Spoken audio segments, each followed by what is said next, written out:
Jean 15, à partir du verset 12. Il est écrit: « C'est ici mon commandement. Aimez-vous les uns les autres comme je vous ai aimés. Il n'y a pas de plus grand amour que de donner sa vie pour ses amis. Vous êtes mes amis si vous faites ce que je vous commande. Je ne vous appelle plus serviteur parce que le serviteur ne sait pas ce que fait son maître. Mais je vous ai appelé ami parce que je vous ai fait connaître tout ce que j'ai appris de mon Père. Ce n'est pas vous qui m'avez choisi, mais moi. Je vous ai choisi et je vous ai établi afin que vous alliez et que vous portiez du fruit et que votre fruit demeure, afin que ce que vous demanderez au Père en mon nom, il vous le donne. Ce que je vous commande, c'est de vous aimer les uns les autres. Amen. L'amour de Dieu manifesté en Jésus-Christ. Ce n'est pas un nouveau commandement, mais c'est le commandement que Jésus a laissé. Il dira un peu plus tôt dans ce même évangile, c'est un commandement qui résume quelque part l'ensemble des commandements de la loi, c'est l'amour. Mais non pas un amour sentimental, l'amour que lui a manifesté à notre égard. Et pour comprendre un peu plus ce dont il s'agit, on va voir une autre lecture. Dans Philippiens 2, nous lirons versets 5 à 8.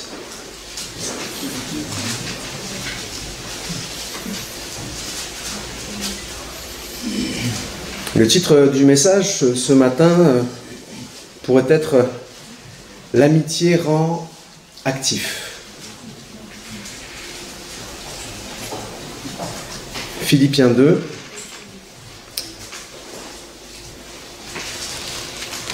versets 5 à 8. « Ayez en vous les sentiments qui étaient en Jésus-Christ.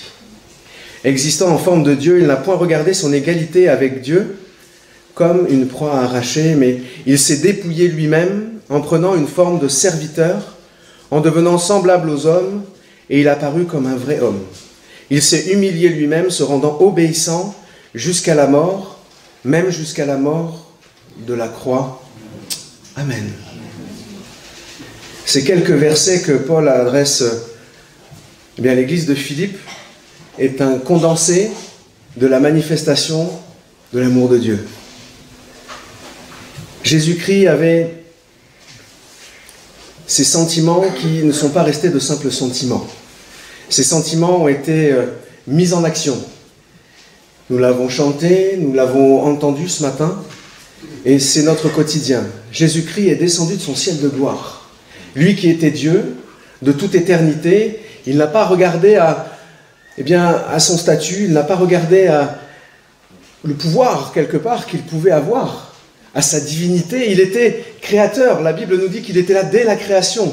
Il a participé avec le Père et l'Esprit à la création du monde dans lequel nous sommes aujourd'hui. Et ce même Jésus-Christ n'a pas regardé à tous ses privilèges célestes, n'a pas regardé à tout ce qu'il avait, toute la puissance qui était la sienne avec le Père et le Saint-Esprit. Il n'a pas simplement eu pitié, une petite compassion. Il ne nous a pas envoyé un ange pour nous sauver, il ne nous a pas envoyé un prophète pour mourir à sa place. Mais son amour a été manifesté parce qu'il a renoncé à tous ses privilèges. Ce passage que nous venons de lire dans Philippiens nous montre les sentiments qui étaient en Jésus ne l'ont pas laissé indifférent à notre sort. Et c'est ça qui est formidable. Il s'est incarné. Il a renoncé à tous ses privilèges pour venir marcher sur cette terre. Et en marchant sur cette terre, il est venu accomplir le plan de réconciliation, le plan de rédemption que Dieu avait établi. Nous étions bien incapables. L'humanité était bien incapable de se libérer du poids du péché. Depuis la chute, oui, nos premiers parents, il y a cet héritage. Nous naissons pécheurs. Ce péché est en nous, il est inscrit dans nos codes génétiques. Quoi que nous fassions, nous pouvons essayer de nous regarder le matin dans le miroir et d'essayer de nous convaincre que nous ne sommes pas pécheurs, mais nous naissons ainsi. Et c'est la Bible qui le dit, c'est pas moi. C'est cette réalité. Mais ce qui est formidable, c'est que cette réalité n'est pas une fatalité.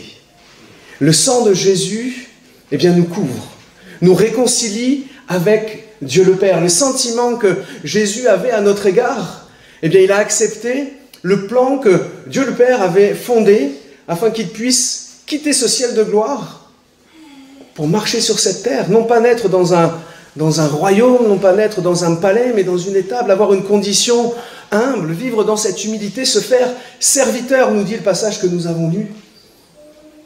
Et Jésus n'a pas regardé à tous ces privilèges comme quelque chose qui allait le retenir.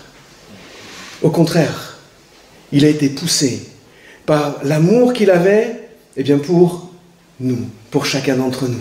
Cet amour qui l'a poussé à descendre de son ciel de gloire et à venir marcher ici-bas sur cette terre. Il a renoncé. Rappelons-nous, lorsque nous regardons la croix, eh bien que Jésus, qui est 100% homme mais 100% Dieu, a abandonné ce ciel de gloire pour marcher sur cette terre, pour payer à notre place ses péchés, le poids que, eh bien, ces péchés étaient sur nos vies. Et c'est ces sentiments, cette compassion, cet amour, cette miséricorde que Jésus a manifesté à l'égard de l'humanité. Il a vu la souffrance, il a vu l'angoisse, il connaît les douleurs, il connaît tout de nous. Et encore aujourd'hui, eh bien nous l'avons entendu ce matin, mais Jésus connaît tout de ta vie, de ma vie. On ne peut rien lui cacher.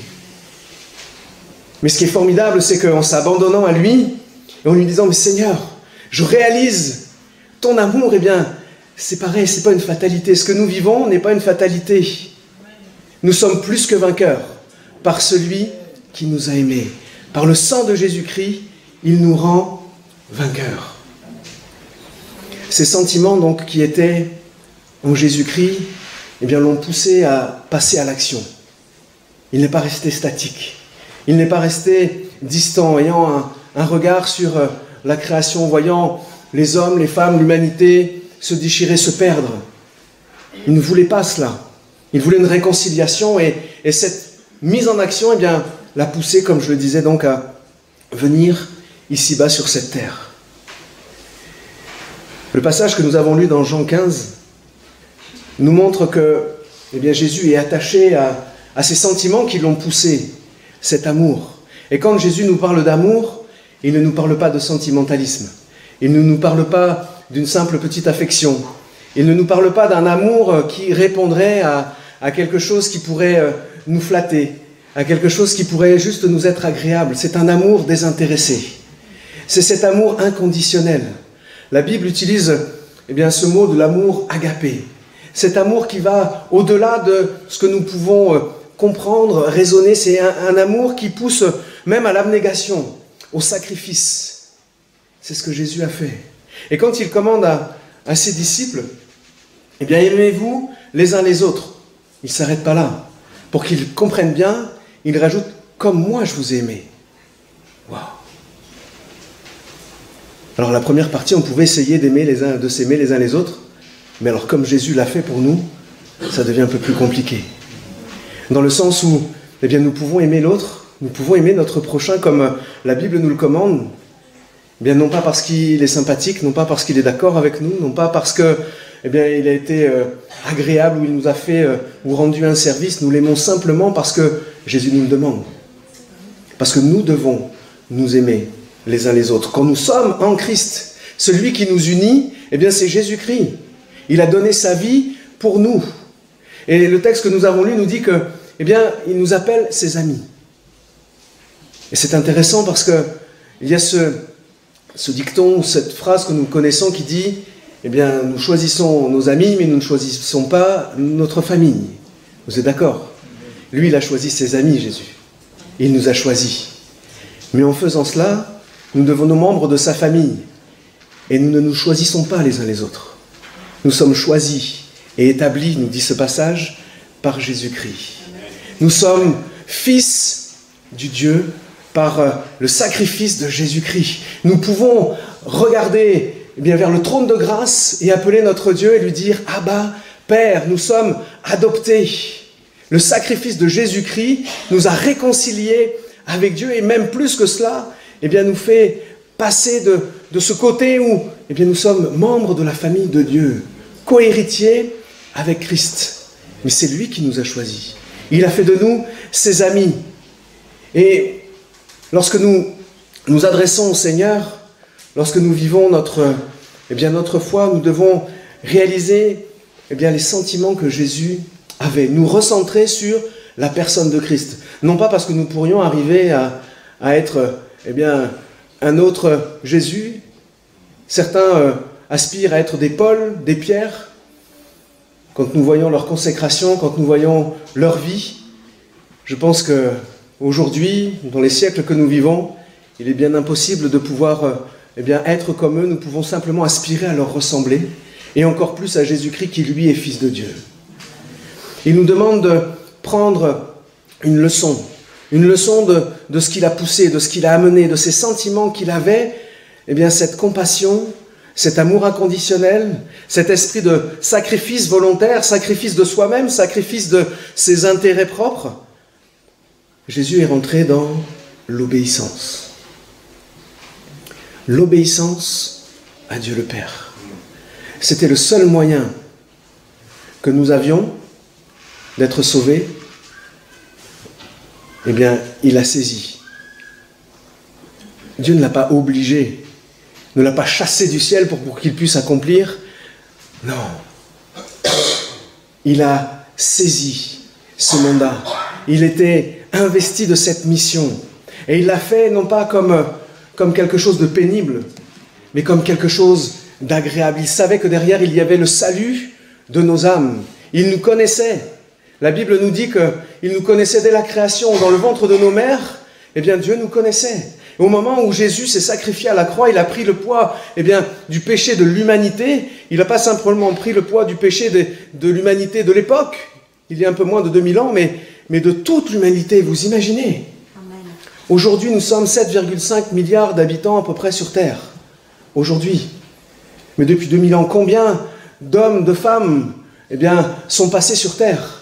C'est le péché de tous ces hommes, de toutes ces femmes, et puis de celles et ceux à venir que Jésus a pris, qui s'est déversé sur lui. Cet amour manifesté par Jésus-Christ. Les sentiments qui étaient en Jésus, c'était des sentiments qui l'ont amené au sacrifice, à ne pas regarder à son intérêt, mais à obéir. Jusqu'à la mort, et nous l'avons lu dans Philippiens, jusqu'à la mort de la croix. Il a pris cette forme de serviteur. Romains 5,7 nous dit qu'à peine on pouvait mourir pour un juste. Lui, il est mort pour des injustes que nous étions. Mais ce qui est formidable, c'est que le sang de Jésus nous couvre. Le sang de Jésus, son sacrifice, nous enveloppe. Et lorsque Dieu nous regarde, il voit le sang de Jésus sur nos vies. Et il nous laisse un libre accès au trône de sa grâce. Et Jésus, s'adressant à ses disciples,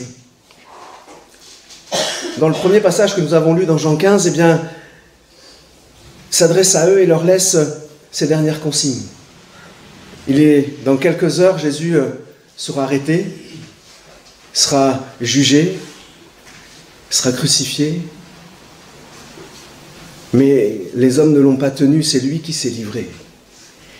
Il a donné sa vie. Il n'a pas résisté parce qu'il ne fallait pas qu'il résiste. Il fallait que le plan de Dieu s'accomplisse. Il est venu pour nous servir. Et l'amitié dont il parle, c'est la relation qu'il avait développée avec ses disciples. Quand il leur dit « Vous n'êtes plus serviteurs, je ne vous appelle plus serviteurs, mais je vous appelle amis. » Ça fait 3 ans qu'ils marchent ensemble, que les apôtres qui sont là, en marche vers le jardin de Gethsémané, réalisent de plus en plus qu'il va se passer quelque chose. Ils n'ont pas encore une pleine conscience de ce qui va se passer. Ils ont compris que Jésus était le Christ, le Messie, mais je pense qu'ils ne réalisent pas qu'il va mourir sur le bois du calvaire. Ce n'était pas la fin du libérateur. Dans l'esprit des contemporains de l'époque, ça ne pouvait pas venir comme ça, la délivrance. Il y avait un renversement politique, les Romains allaient être chassés, le pouvoir allait être rétabli. Donc ils entendaient, mais avaient-ils bien compris tout ce que Jésus leur disait ? Il leur aura dit que votre cœur ne se trouble pas par ce qui va arriver, je vous donne ma paix, je vous laisse ma paix. Et En plus de cela, il leur dit, mais vous étiez avec moi, je fais de vous mes amis parce que les amis savent ce que le maître va faire. Il les a informés, comme il nous a informés. Nous savons quel est le plan de rédemption de Dieu. Nous savons que ce par quoi nous passons aujourd'hui, eh bien, ne sont que, si je puis dire, de simples épreuves qui vont nous amener vers l'éternité. Nous sommes en route vers les cieux. L'éternité, elle commence maintenant. Et elle se termine auprès de Dieu. Et c'est ce qu'il est en train de leur dire. Vous n'êtes pas de simples serviteurs, vous êtes mes amis. Je vous ai annoncé, je vous ai dit ce qui allait se passer. Je vous ai dit que j'allais vous envoyer le Saint-Esprit, cet autre consolateur avec qui, eh bien, vous serez, qui vous équipera, qui vous conduira, qui agira dans vos vies. Il vient de leur annoncer tout cela et même plus. Il est écrit dans le chapitre précédent, eh bien, lorsqu'ils sont dans la chambre haute, Jésus lave les pieds de ses disciples. Et il est dit qu'il a mis le comble à son amour et il a pris une condition qui était encore bien plus basse que celle qu'il pouvait avoir d'être descendu de son trône de grâce, d'être descendu du ciel. Il a pris la condition du serviteur le plus vil qui pouvait arriver, qui pouvait exister. La condition la plus basse, eh bien, c'était ce serviteur qui était en charge de laver les pieds de ses disciples, de laver les pieds, des visiteurs, des personnes qui venaient. Et avant l'institution de la Sainte Seine, ils se retrouvent et les disciples, eux, n'ont qu'une question. Lequel de nous est le plus grand? Lequel de nous sera assis à côté de Jésus, dans son royaume? Et que fait Jésus?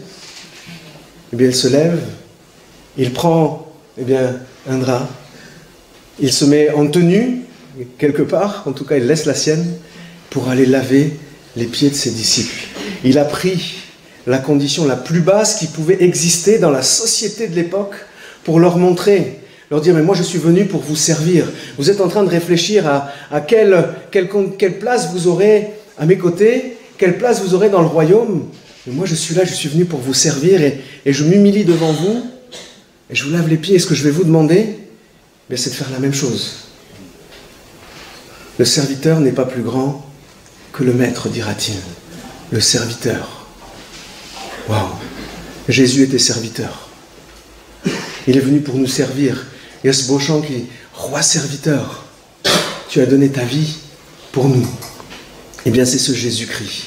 Et lorsqu'il dit à ses disciples, « Eh bien, je ne vous appelle plus serviteur, mais ami. » Il ne faut pas comprendre qu'il n'y a plus de service maintenant qu'on est les amis, on ne sert plus. C'est un niveau de connaissance supérieur. C'est non seulement dans votre service, eh bien vous allez aller plus loin parce que vous n'allez pas simplement servir aveuglément, par obéissance, simplement sans savoir ce que vous allez faire, quelles vont être ses conséquences, quel est le plan de Dieu sur vos vies. Et il leur a dit, il leur donnera d'ailleurs ce commandement d'aller par toutes les nations faire des disciples.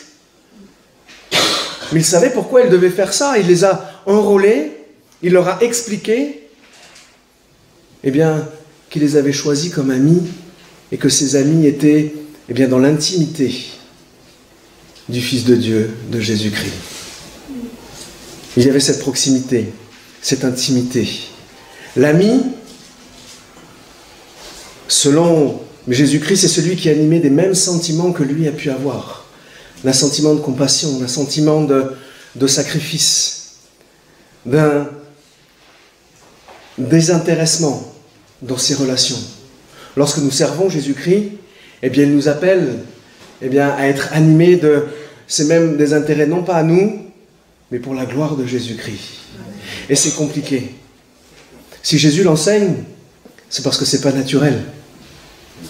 Parce que ce qui est naturel, c'est qu'on voit d'abord notre intérêt, c'est qu'on voit d'abord ce que ça pourrait nous rapporter. En tout cas, on fait des calculs de se dire, bon, même si ça ne me rapporte pas, ça ne va pas trop me coûter quand même. Je vais le faire. Et on en vient à servir, ou à rendre service, ou à se servir. Pourtant, dans ces trois expressions, il y a le même mot, il y a servir. les sentiments qui animaient Jésus. Il est venu pour servir. Celui qui sert ne regarde pas à son intérêt. Celui qui rend service va regarder à son intérêt. Celui qui rend service va faire des calculs de savoir est-ce qu'il peut, est-ce qu'il ne peut pas, est-ce qu'il va pouvoir. Et puis le jour où il n'a plus envie, Jésus n'a pas renoncé. Celui qui sert est engagé, il est obéissant. Il est dans l'obéissance. Cette amitié, cette relation avec Jésus-Christ le pousse à aller au bout. Et c'est ce que Jésus veut leur communiquer. C'est cette réalité que le service s'opère dans la connaissance et dans cette relation particulière. Et c'est pour ça qu'il les appelle amis. Et vous savez, je crois que de plus en plus, je partageais ça avec le groupe de jeunes de Tarbes il y a quelque temps, il faut éviter de ramener la parole de Dieu dans notre époque, en voulant peut-être la dépoussiérer et l'actualiser, mais il faut peut-être plutôt faire l'effort d'aller à l'époque où ça a été écrit, pour savoir ce que ces mots voulaient dire à ce moment-là. Parce que la difficulté, c'est de se dire, mais oui, mais je peux prendre mon frère, peut-être que pour lui un ami, c'est une définition, ma sœur, peut-être c'est par rapport à son vécu, par rapport à ses relations, c'est très subjectif. Et puis par rapport aux réseaux sociaux qui peuvent exister, alors on est amis avec tout le monde, c'est formidable. J'avais vu une pub, je crois, c'était pour du café, je tairai le nom, et la personne débarquait boire un café chez quelqu'un qu'il ne connaissait pas, mais qui était ami avec lui sur un fameux réseau social. Et la personne, on est amis, j'aime boire un café, parce que quand on est amis, on a des relations, on a une intimité, on se voit, on se fréquente, on se connaît, on se côtoie. C'est pas un simple terme. Et quand Jésus dit aux disciples, vous êtes mes amis, c'est pas ajoutez-moi sur Facebook, sur Insta, sur Snap, sur ce que vous voulez. C'est pas ce type d'amitié superficielle. C'est une intimité. C'est cette intimité que Jésus veut établir, qu'il a voulu établir avec ses disciples et qu'il veut établir avec nous. L'amitié rend actif. Elle rend actif parce qu'on sait qui on sert. On sait qui est notre ami. Si ton ami est dans le besoin et qu'il t'appelle à 10h, 11h, minuit, demain quoi, mais c'est pas ton ami. Au sens de l'amitié, selon, oui, j'arrive, je regarde ce que je peux faire, si je peux venir, on essaie de trouver une solution. L'amitié rend actif. Elle n'est pas passive. Tout ce qui est passif, j'allais vous dire, je pense n'est pas de Dieu parce qu'il est contre l'oisiveté, il est contre la passivité. La preuve, c'est que, lui n'est pas resté passif, n'est pas un Dieu distant, il est ce Dieu de proximité, il est venu, il s'est mis en action. Et tout ce temps de son ministère terrestre, il était en mouvement pour pouvoir proclamer qu'il était fils de Dieu, proclamer le plan de salut dans son sacrifice et dans sa résurrection. L'amitié rend actif. Et d'ailleurs, il le dit. Les amis de Jésus sont ceux qui lui obéissent. Lui, il a montré son obéissance. Ce n'est pas une méthode, ce n'est pas du chantage. C'est pas si tu n'obéis pas, tu ne seras pas son ami. Ce n'est pas ce qui est écrit. Il est écrit que ceux qui lui obéissent sont ses amis parce que c'est une conséquence. Ce n'est pas une méthode, c'est juste une conséquence. Abraham a été, dans l'Ancien Testament, le seul à être appelé ami de Dieu. Il a été ami de Dieu parce que il a obéi, simplement. Dieu lui avait fait des promesses. La promesse, l'alliance, qui serait le père d'une grande nation, une multitude. Et ce fils tant attendu, il lui demande d'aller, sur la montagne pour le sacrifier. Mais non, il avait promis, il ne pouvait pas faire ça. Abraham, il n'a pas cherché, il savait qui était Dieu. Dans son cœur, il savait qui était Dieu.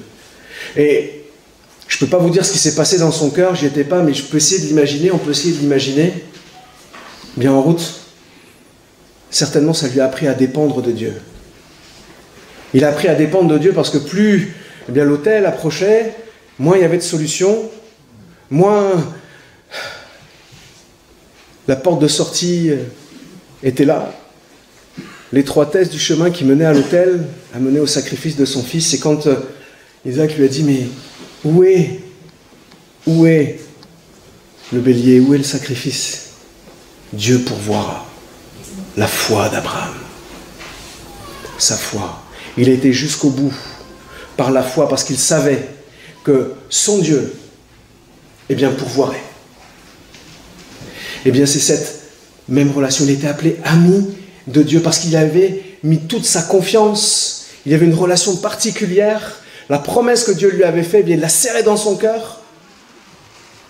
Ce matin, le Seigneur veut certainement te dire qu'il t'a fait des promesses qui sont dans la Bible, des promesses conformes à la parole de Dieu.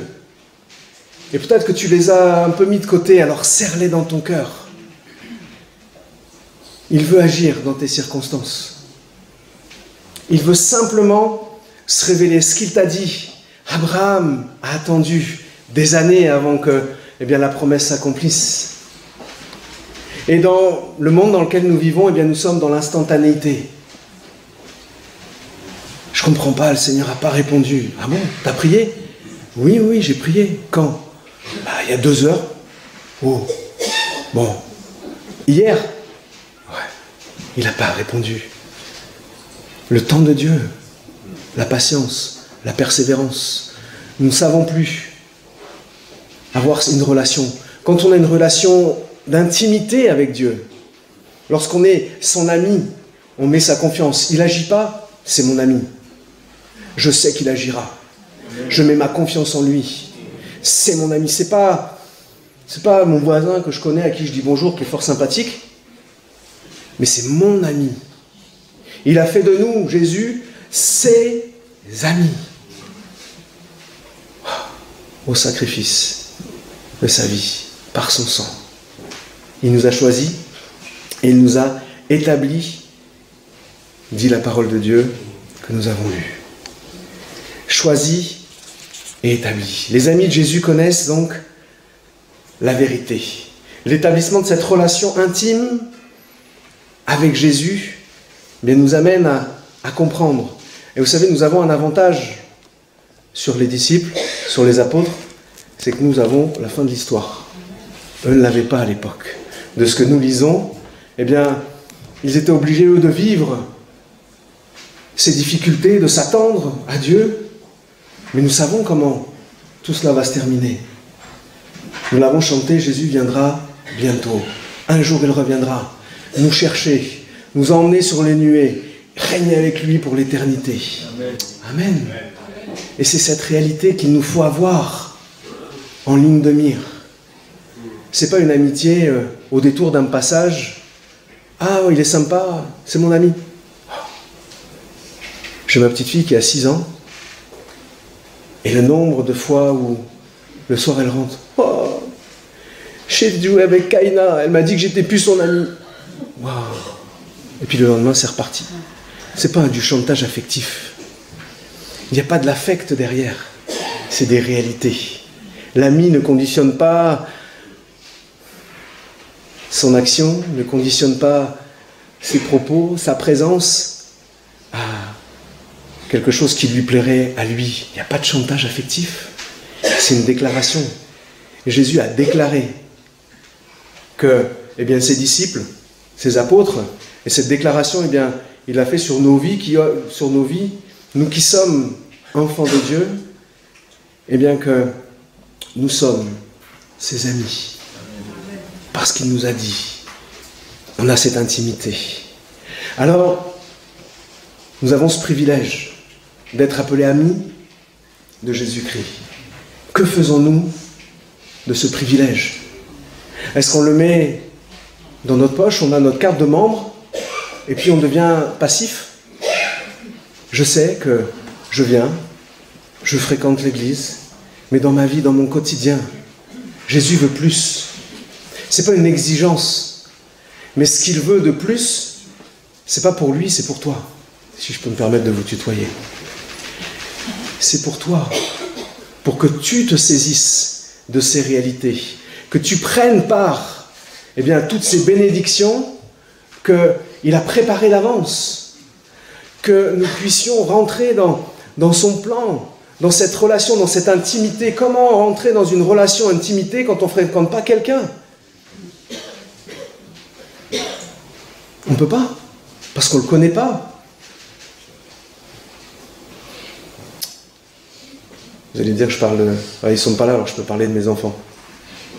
Voilà, Noah, mon fils, qui fait de l'athlétisme et qui va à une compétition. Il me parle de quelqu'un avec qui il a... Je me dis, il s'appelle comment? Comment t'as passé l'après-midi avec lui? Tu connais juste ton prénom, tu sais pas d'où il est, tu sais pas... Ouais, mais ça, c'est devenu un copain. Mais non. Alors oui, c'est devenu une fréquentation, c'est devenu quelqu'un qui... Mais tu peux aller... va un peu plus loin si c'est ton ami. Oh, tu sais comment il s'appelle, non? Et des fois, on a dans nos relations des personnes qu'on connaît, qu'on va qualifier d'amis. Faisons attention au vocabulaire que nous utilisons. Et le monde dans lequel nous vivons, je vais revenir sur les réseaux sociaux, corrompt, j'ai envie de dire, la perception de la parole de Dieu. Je vous parlais du mot ami tout à l'heure. Si on n'a pas la bonne définition du mot ami, de qu'est-ce qu'un ami, le privilège que nous avons d'être amis de Jésus-Christ, il fait partie des 4933 amis que nous avons sur Facebook. Il est le 4334e peut-être, dans notre considération. Et plus que ça, nous allons dans cette intimité. Moi je vois des jeunes qui ont plus d'intimité avec toutes les personnes qu'ils ont dans leur réseau social qu'avec le Seigneur. Pourtant baptisés, pourtant engagés. Mais ce n'est pas une critique, ni un jugement, loin de là. La réalité, elle est que nous sommes happés. Si nous ne prenons pas garde, nous sommes happés vers ce monde qui veut nous éloigner de la présence de Dieu, qui veut utiliser des mots qui sont pourtant tellement percutants lorsque nous lisons la parole de Dieu, déformer l'usage que nous avons de ces mots, et du coup, tout devient moins important. Tout devient plus tolérable. Je ne sais pas si beaucoup d'entre vous ont des réseaux sociaux, ici. Vous pouvez juste pour avoir une petite idée. Facebook, Snap, Instagram, tout ça. D'accord. Mais je ne sais pas si ça vous est arrivé. Moi aussi. Mais le temps qu'on est capable de perdre, parce qu'on regarde 2 trucs, et on regarde sa montre, ça fait déjà 3 quarts d'heure qu'on est en train de scroller. Non, ça c'est quand tu as loupé la publication d'avant et que tu reviens derrière. Voilà. Oh. Quand on est dans d'autres réseaux qui dévoilent votre intimité. L'intimité, on a plus d'intimité avec des inconnus ou des personnes qu'on a pu voir une seule fois. Moi, je vois des fois, mais qui c'est cette personne-là? J'avais dû enregistrer, je me rappelle pas bien. Et là, je vois 10, 12, on prend le repas qu'on a mangé, on prend le truc, on prend le... Ouais, l'intimité dans ta vie, dans ta chambre. L'intimité. Et on a de moins en moins de possibilités, de facilité à rentrer dans l'intimité avec Dieu parce qu'on est tellement dans une intimité avec le monde, avec tout ce que le monde nous communique, qu'on a du mal à rentrer dans l'intimité avec Dieu. Que faisons-nous de ce privilège, de cette amitié que Jésus a établie au prix de sa vie? Et qu'est-ce que le Seigneur attend de nous? C'est simple. Comme il l'a enseigné à ses disciples lorsqu'il lui demandait comment doit-on prier? Ce n'est pas une récitation de notre Père. C'est une réalité de communication, de reconnaître la grandeur, la puissance de Dieu. Et dans ce Notre Père, cette prière qui pourrait être, en tout cas qu'il a enseignée pour être quotidienne, je le crois, Il dit, mais pardonne-moi, pardonne-nous nos offenses. Eh bien, il suffit de s'approcher du trône de la grâce, d'avoir conscience que, Seigneur, je prends trop de temps, ça prend trop de temps dans ma vie, je ne prends pas assez de temps avec toi, je partage trop de choses intimes avec le monde, et puis vous savez, ce qui est dangereux, c'est de commencer à partager des choses avec le monde et plus rien partager avec son pasteur. Ouh, mais est-ce que tu crois que Dieu ne voit pas, en fait? Le pasteur n'est pas l'œil de Dieu. Tu peux cacher à des hommes, mais tu ne peux pas cacher à Dieu. Et pouvoir venir, ne pas se cacher, de dire « ouais, je suis en difficulté », on a le droit d'être en difficulté. Et c'est ça qui est formidable, c'est que eh bien, nous ne sommes pas encore dans la gloire. Nous sommes sur le chemin de la vie éternelle. Et nous sommes pécheurs rachetés par grâce. Amen. Le sang de Jésus qui nous couvre, eh bien, c'est cette possibilité que nous avons de rentrer dans la présence de Dieu librement. Mais chaque jour, nous devons venir au trône de la grâce du Seigneur, non pas pour lui dire « tu as vu comment j'étais formidable aujourd'hui ?» Même si nous avons fait des choses formidables, je vais dire « mais Seigneur, tu vois combien j'ai besoin de toi. » Nous sommes en route, mais nous sommes en chemin, nous sommes en transformation, de gloire en gloire, de progrès en progrès. Nous n'avons rien à cacher devant notre Dieu. Nos faiblesses, nos incapacités, il les voit. Mais il ne peut agir dans nos vies que eh bien, lorsque nous lui confessons, lorsque nous lui demandons une aide particulière. Et là, eh bien, cette amitié, cette relation devient active. C'est pas simplement « j'ai été baptisé tel jour », c'est « je suis dans relation avec mon Dieu ». En étant en relation, eh bien, nous créons une activité. Nous pouvons échanger et recevoir eh bien, de Dieu. Il attend que nous puissions eh bien, avoir, non pas que nous soyons parfaits, nous ne le serons que dans la gloire, Amen, avec lui, mais que nous puissions eh bien, le servir dans cette relation, dans une disposition de cœur, des sentiments eh bien, qui le glorifient, avoir un esprit eh bien, de désintéressement, de sacrifice, que nous puissions apprendre. Et ça, nous pouvons le faire que lorsque eh bien, nous apprenons vraiment chaque jour à connaître un peu plus qui est Jésus-Christ, qui est Dieu. Et je crois que chaque jour, eh bien, nous avons besoin de revenir au pied de la croix pour nous saisir de son amour. Là où eh bien, le poids de notre péché a été cloué. Là où il a manifesté son amour pour nous, là où il a scellé la réconciliation avec Dieu le Père par son sang. Amen. Amen. Je vous propose de prier quelques instants. Alléluia. Éternel, notre Dieu, nous te louons.